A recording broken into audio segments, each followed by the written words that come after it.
சமயம் தமிழ் ரசிகர்கள் அனைவருக்கும் வணக்கம். நான் உங்கள் ஜானவி. இன்னைக்கு நம்ம பார்க்க போற ரெசிபி ஒரு மொறுமொறுப்பான ஈவினிங் ஸ்நாக். சமைக்க தெரியாதவங்க கூட 10 நிமிஷத்துல இந்த ஈவினிங் ஸ்நாக்கை செஞ்சு முடிச்சிடலாம். நம்ம செய்ய போற ஈவினிங் ஸ்நாக்கோட பேர் என்னன்னு பாத்தீங்கன்னா பச்சை பயிறு பக்கோடா. பச்சை பயிறு பக்கோடா செய்ய தேவையான பொருட்கள் என்னென்னு பார்க்கலாம் வாங்க.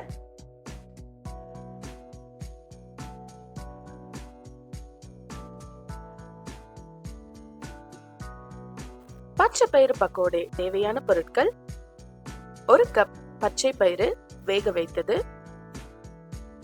3/4 கப் வெங்காயத்தாள், எண்ணெய், 200 மில்லி தண்ணீர், கொத்தமல்லி, இஞ்சி பூண்டு விழுது, பச்சை மிளகாய்,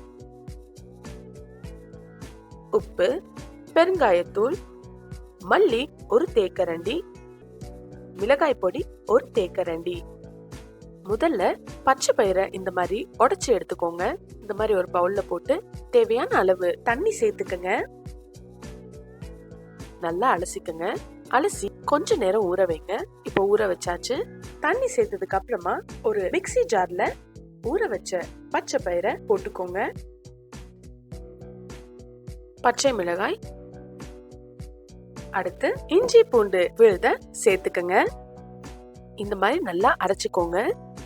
இந்த மாதிரி நல்லா பேஸ்டா அரைச்சுக்கங்க. அரைச்சு எடுத்துக்கிட்ட பேஸ்ட இந்த மாதிரி ஒரு பாத்திரத்துல போட்டு வெங்காயத்தாள், கொத்தமல்லி, மல்லி, பச்சை மிளகாய்,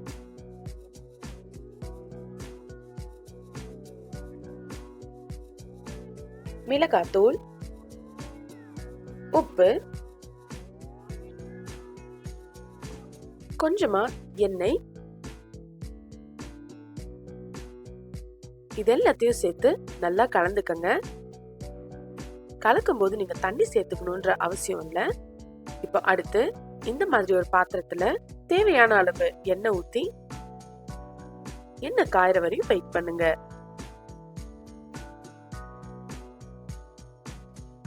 எண்ணெய் நல்லா காஞ்சதுக்கு அப்புறமா நம்ம பசஞ்சு வச்சிருந்த பச்சை பயிறு மாவை இந்த மாதிரி சின்ன சின்ன உருண்டையா போட்டு பொரிச்சு எடுத்துக்கலாம்.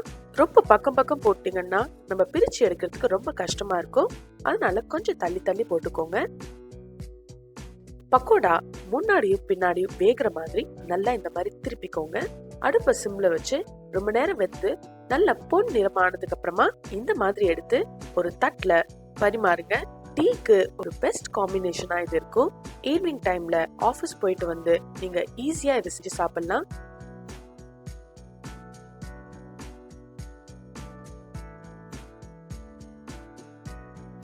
இந்த வீடியோ உங்களுக்கு பிடிச்சதுன்னா லைக் பண்ணுங்க, கமெண்ட் பண்ணுங்க, ஷேர் பண்ணுங்க.